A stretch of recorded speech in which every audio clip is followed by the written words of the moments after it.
তো শিশুকাল কাটাইতে পারবে নি, তার মতো দুধ পান করতে পারবে নি, তার মতো অপারেশন করাইতে পারবে নি। এই সমস্ত ঘটনা ওই প্রশ্নের জবাব বানিয়ে রাখছেন আল্লাহ। এরপরও দুশ্মনীর শেষ নাই। কেন তিনি রাসূলুল্লাহ দাবি করলেন? এই কারণে সমাজের সর্বলোক একসাথে দুশ্মনী শুরু করে দিল। আল্লাহ হুকুম দিলেন মানুষের কাছে লা ইলাহা ইল্লাল্লাহর দাওয়াত দাও, মুহাম্মদ লা ইলাহা ইল্লাল্লাহ মুহাম্মাদুর রাসূলুল্লাহ এই দাওয়াত সমাজে চালু করো। রাসূল আল্লাহর হুকুমে দাওয়াত দেওয়া শুরু করলেন, ইয়া আইয়ুহান নাস কুলু লা ইলাহা ইল্লাল্লাহ তুফলিহু, হে দুনিয়ার মানুষ লা ইলাহা ইল্লাল্লাহ স্বীকার করো, জীবন সফল হয়ে যাবে। লা ইলাহা ইল্লাল্লাহ স্বীকার করলে জীবন কেমনে সফল হয়? এটা আলোচনা হয় ওয়াজের মধ্যে, আলিমরা কয়, কিন্তু কারণটা ভেঙ্গিয়া কয় না। আমি ভেঙ্গিয়া কই শুনেন। হযরত মুসা আলাইহিস সালাম একবার আল্লাহর কাছে দোয়া করলেন, আল্লাহ আমি নবী হিসাবে আমাকে আলাদা একটা জিকির শিক্ষা দেন। আল্লাহ মুসা আলাইহিস সালামকে বললেন, লা ইলাহা ইল্লাল্লাহ জিকির করুন। মুসা আলাইহিস সালাম বললেন, এই জিকির তো সমস্ত উম্মতেই করে, আমি নবী হিসাবে এটা আলাদা জিকির কিভাবে হইল? আল্লাহ বলেন, ও মুসা নবী, 7 আসমান 7 জমিন যদি এক পাল্লায় তোলা হয়, আর লা ইলাহা ইল্লাল্লাহ যদি আরেক পাল্লায় তোলা হয়, 7 আসমান 7 জমিনের পাল্লা পাতলা হইয়া লা ইলাহা ইল্লাল্লাহর পাল্লা ভারী হবে। কিন্তু আমাদের বোঝার ব্যাপার হইল কেন? তার কারণ হইল, একজন যদি 7 আসমান 7 জমিনের মালিক হইয়া যায় কিন্তু লা ইলাহা ইল্লাল্লাহ বিশ্বাস করে না, চিরকালের জন্য জাহান্নামে যাবে। কথা বুঝলেন কিনা দেখেন। 7 আসমানের মালিক হইয়া গেল, 7 জমিনের মালিক হইয়া গেল, আসমান জমিনের সমস্ত ধন সম্পদের মালিক হইয়া গেল একজন, কিন্তু লা ইলাহা ইল্লাল্লাহ বিশ্বাস করে না। কতদিনের জন্য জাহান্নামে যাবে? চিরকালের জন্য জাহান্নামে যাবে। আরেক ব্যক্তি যদি 60 টাকারও মালিক না হয় কিন্তু লা ইলাহা ইল্লাল্লাহ বিশ্বাস করে, চিরকালের জন্য জান্নাতে যাবে। এখন বলেন লা ইলাহা ইল্লাল্লাহর দাম কত? এই জন্য রাসূল আল্লাহর হুকুমে সমাজের মানুষের কাছে দাওয়াত দিতে লাগলেন, ইয়া আইয়ুহান নাস কুলু লা ইলাহা ইল্লাল্লাহ তুফলিহু, হে মানুষেরা লা ইলাহা ইল্লাল্লাহ স্বীকার করো, জীবন সফল হয়ে যাবে, চিরস্থায়ী জাহান্নাম থেকে রক্ষা পেয়ে যাবে। এই দাওয়াতের কারণে আরম্ভ হইল জুলুম, অত্যাচার, নির্যাতন। দাওয়াত গ্রহণ করবে দূরের কথা, জুলুম অত্যাচার শুরু করলো। এই জুলুম অত্যাচারের ধরন শুনেন, একদিনের ঘটনা করি। শুধু লা ইলাহা ইল্লাল্লাহর দাওয়াতের কারণে নবীর উপর কেমন জুলুম অত্যাচার চালাইছিল তারা। একদিন মক্কা শরীফ থেকে নবী তায়েফ গেলেন, তায়েফের বাসিন্দাদের এই লা ইলাহা ইল্লাল্লাহর দাওয়াত দিলেন। এরা দাওয়াত তো গ্রহণ করলই না, বরং দল বাইন্দা দাঁড়াল পাথরের টুকরা দিয়া নবীর শরীরে বৃষ্টির মতো ঢিল নিক্ষেপ শুরু করল। ঢিলের আঘাতে আঘাতে নবীর সমস্ত শরীর জখম হইয়া রক্তে লাল হইয়া গেল। নবী একটা গাছের ছায়ায় বসে পড়লেন। আল্লাহ জিবরিল ফেরেশতাকে পাঠাইলেন, যাও আমার নবীকে বলো, তার সাথে তাইফবাসী যে বেয়াদবি করছে, তিনি যদি প্রতিশোধ চান, বিচার চান, তাহলে তায়েফের 2 পাশের 2 পাহাড় একত্র করিয়া আমি সমস্ত তায়েফবাসীকে নিষ্পেষিত করে দেব। জিবরিল খবর বলার পরে নবী বলেন, আল্লাহুম্মা হদি কওমি ফাইন্নাহুম লা ইয়ালামুন, হে আল্লাহ আমার জাতিরে আপনি হেদায়েত করুন, ধ্বংস করে দেবেন না। এরা আমাকে চিনতে পারছে না, এই জন্য মানছে না। ধ্বংস করে দিলে তার কোনোদিন চিনবার সুযোগও থাকবে না। এখন যদি এদেরকে মাফ করে দেওয়া হয়, ভবিষ্যতে যেদিন চিনবে ওই দিন যদি মানে আর দাওয়াত কবুল করে, তবে তো জাহান্নাম থেকে বাঁচতে পারবে। এই রকম জুলুম নির্যাতন সহ্য করে গেল মক্কা শরীফে আরো 13 বৎসর। এটা হলো সিরাতুন নবীর 2য় অধ্যায়, 2য় অংশ। সিরাতুন নবীর কোন অংশ? 2য় অংশ। আগের 40 আর পরের 13। 53 বছর বয়সে আল্লাহ হুকুম দিলেন, আর এত জুলুম নির্যাতন সহ্য করার দরকার নাই, মক্কা শরীফ থেকে হিজরত করে মদিনা শরীফ চলে যান। যে কয়েকজন লোক ইসলাম গ্রহণ করেছিল তাদেরকে নিয়ে নবী হিজরত করে মদিনা শরীফ চলে গেলেন। মদিনা শরীফ যাওয়ার পরে আগের বছর মদিনা শরীফ গেছেন হিজরত করে, ওই মদিনা শরীফ যাওয়ার পরে সিরাতুন নবীর 3য় অংশ শুরু হইল। কোরআন নাজিল শুরু হওয়ার পর থেকে মক্কায় ছিলেন আরো 13 বছর, এটা হলো সিরাতুন নবীর 2য় অংশ। আর হিজরত করে মদিনা শরীফ যাওয়ার পরে ওইখানে ছিলেন আরো 10 বছর, যে সিরাতুন নবীর 3য় অংশ।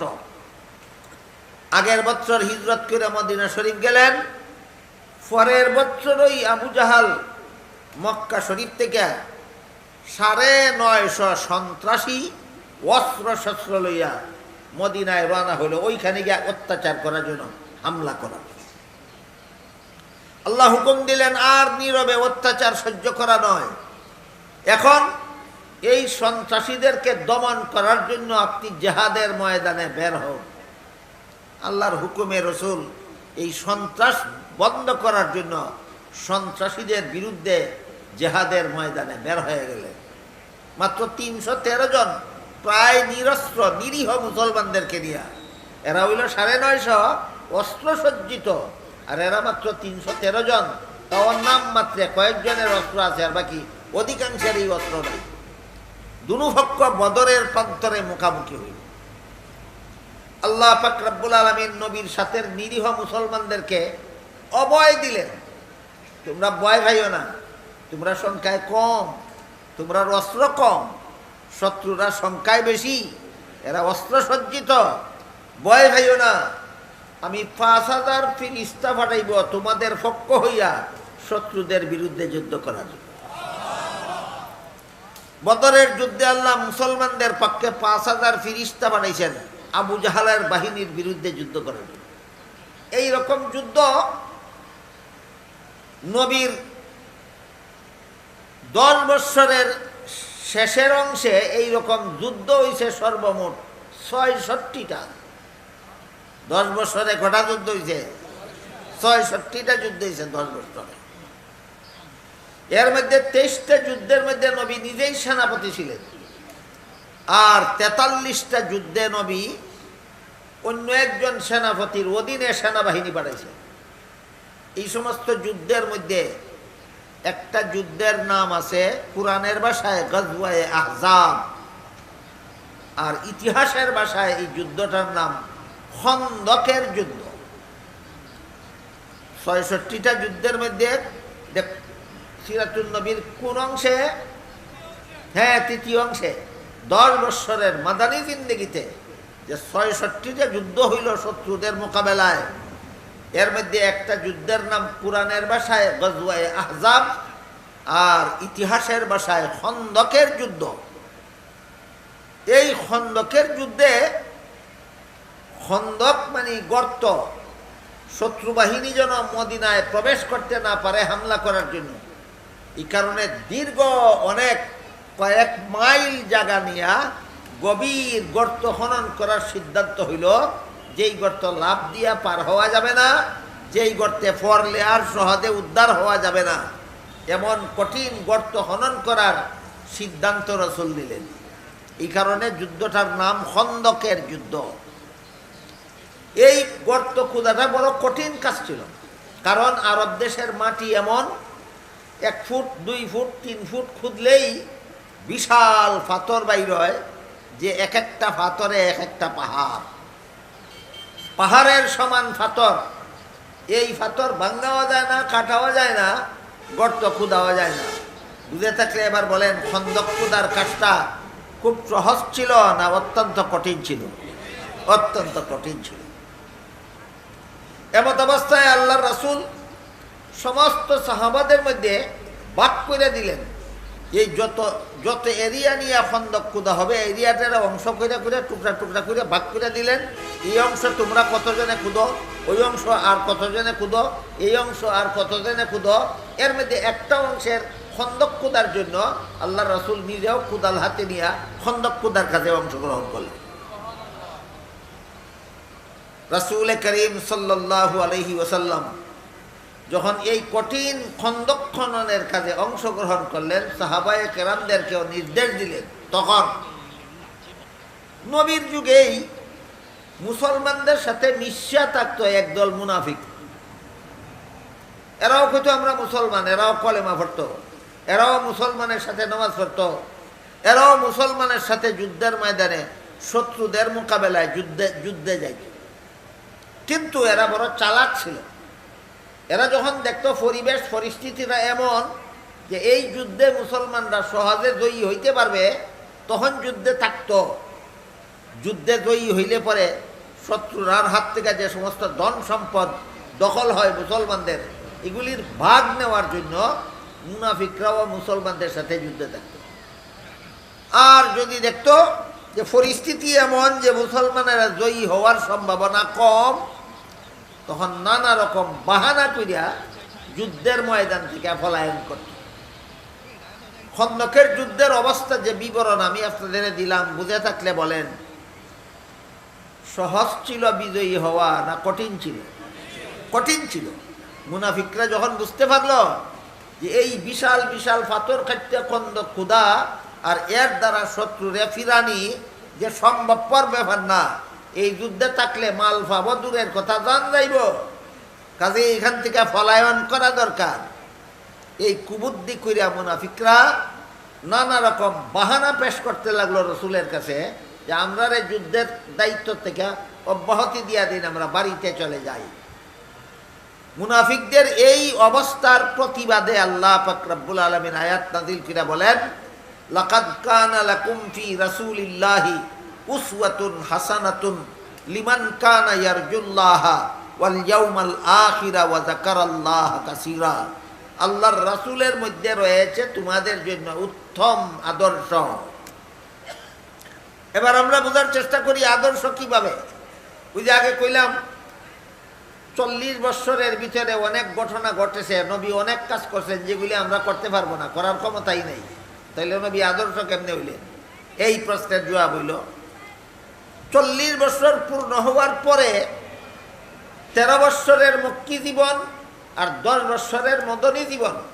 সিরাতুন নবীর দ্বিতীয় অংশ হইল 13 বছরের মক্কি জীবন আর তৃতীয় অংশ হইল 10 বছরের মদনী জীবন। 13 আর 10 23। এই 23 বছরের জিন্দেগিতে নবী যেসব কাজ নিজেও করছেন, উম্মতকেও করতে বলছেন, এই সব কাজের জন্য আল্লাহ কোরআনে বলেছেন নবী তোমাদের আদর্শ। দেখুন, কঠিন প্রশ্ন ছিল, জবাব পরিষ্কার হয়েছে। নবীর জন্মের মতো আমরা জন্ম হইতে পারি না, আদর্শ কিভাবে হইলেন? নবীর শিশুকালের মতো আমরা শিশুকাল কাটাইতে পারি না, আদর্শ কিভাবে হইলেন? নবীর দুধ পানের মতো আমরা দুধ পান করতে পারি না, আদর্শ কিভাবে হইলেন? নবীর অপারেশনের মতো আমাদের অপারেশন হইতে পারে না, আদর্শ কিভাবে হইলেন? জবাব হইল কুরআন নাযিল শুরু হওয়ার আগের 40 বছরের ব্যাপারে আদর্শ বলা হয়েছে না। কুরআন নাযিল শুরু হওয়ার পরবর্তী 13 বছর আর 10 বছর 23 বছরের জীবনকে আদর্শ বলা হয়েছে। এই 23 বছরের জীবনে যে কাজ নবী নিজেও করছেন, উম্মতকেও করতে বলছেন, সেই কাজের জন্য নবী মুদের আদর্শ। দেখেন প্রশ্নটা পরিষ্কারভাবে বুঝে আসলো কিন্তু। কুরআন নাযিল শুরু হওয়ার আগের জীবনে নবী যে সমস্ত অসম্ভব কাজ করেছেন, আমাদের জন্য করা সম্ভব না, ওই কাজের জন্য আল্লাহ আদর্শ বলছেন। কুরআন নাযিল শুরু হওয়ার পরের 23 বছরের, পরবর্তী 23 বছরেও নবী একা একা করলে হইতো না, নবী নিজে করছেন, উম্মতেও করতে বলছেন। 23 বছরের ভিতরে নবী মেরাজে গেছেন, কিন্তু আমাদেরকে বলেন নাই তোমাদেরও 7 আসমানের উপরে মেরাজে যাইতে হবে। কাজেই এই মেরাজে যাওয়া আমরা অনুসরণ করতে পারবো না, ক্ষমতাই নাই। বলেন মেরাজের রাত্রে নবী সশরীরে জাগ্রত অবস্থায় 7 আসমানের উপরে বেহেশত দুজক দেখার জন্য, আল্লাহর সাথে সাক্ষাৎ করার জন্য মেরাজে গেছিলেন কিনা? এটা কি কুরআন নাযিল শুরু হওয়ার আগের জীবনে না পরের জীবনে? পরের জীবনে। তাহলে এই কাজের জন্য নবী আমাদের আদর্শ নেন কেন? আমরা অনুসরণ করব না কেন? কারণ নবী নিজে করছেন, আমাদেরকে করতে বলেননি। এই কাজেরও ক্ষমতা নাই আমাদের। কিন্তু কোরআন নাজিল শুরু হওয়ার পরবর্তী জীবনে 5 বেলার নমাজ নবী নিজে পড়ছেন কিনা? আমাদেরকেও পড়তে বলেছেন সল্লু কামা রাআইতুমুনি উসাল্লি, আমি যেভাবে নমাজ পড়ি সেভাবে তোমরা নমাজ পড়ো। তাইলে নমাজের জন্য নবী মুদের আদর্শ। বুঝলেন কিনা বিষয়টা? মেরাজে যাওয়ার জন্য নবী মুদের আদর্শ, 1 স্তনের দুধ পান করার জন্য নবী মুদের আদর্শ, ভূমিষ্ঠ হইয়া শুকরিয়া আদায় করে দোয়া পড়ার জন্য নবী মুদের আদর্শ। না, এইগুলি অনুসরণের ক্ষমতাই আমরা নাই, ক্ষমতাই নাই। কিন্তু 5 বেলা নমাজ নবী নিজেও পড়ছেন, আমাদেরকেও আল্লাহ 5 বেলা নমাজ পড়ার ক্ষমতা দিচ্ছেন এবং আমাদেরকে বলছেন সল্লু কামা রাআইতুমুনি উসাল্লি, আমাকে যেভাবে নামাজ পড়তে দেখো তোমরা সেভাবে নামাজ পড়ো। তাহলে কোরআনে যে কোরআনের সূরা আহজাবের 21 নম্বর আয়াতে যে আল্লাহ নবীকে আমাদের জন্য আদর্শ বলছেন, ওই পরবর্তী 23 বছরের জীবনে কোন কোন কাজের জন্য নবী মুদের আদর্শ, কোরআন নাজিল শুরু হওয়ার পরবর্তী 23 বছরের মধ্যে যেসব কাজ নবী নিজেও করছেন আমাদেরকেও করতে বলছেন, ওই সব কাজের জন্য আল্লাহ কোরআনে বলেছেন নবী তোমাদের আদর্শ। এবার বলেন 23 বছরের জিন্দেগিতে 5 বেলার নামাজ নবী নিজেও পড়ছেন কিনা? আমাদেরকেও পড়তে বলছেন কিনা? নমাজের জন্য নবী মুদের আদর্শ। এই জীবনে রমজান মাসের রোজা নবী নিজেও রাখছেন কিনা? আমাদেরকেও রাখতে বলছেন কিনা? এই রোজার জন্য নবী মুদের আদর্শ। এই 23 বছরের জিন্দেগিতে তারাবিহের নামাজ নবী নিজেও পড়ছেন, আমাদেরকেও পড়ার কথা বলছেন। কাজেই তারাবিহের নামাজের জন্য নবী আদর্শ। ঈদের নামাজ এই 23 বছরের জিন্দেগিতে নবী নিজেও পড়ছেন, আমাদেরকেও পড়তে বলছেন। এই জন্য ঈদের নামাজের জন্য নবী মুদের আদর্শ। হজ নবী নিজেও করছেন, আমাদেরকেও করতে বলছেন। হজের জন্য নবী মুদের আদর্শ। এমনকি শরীরের লিবাস পোশাক, সুন্নতি লিবাস পোশাক নবী নিজেও পড়ছেন, আমাদেরকেও পড়তে উৎসাহিত করেছেন।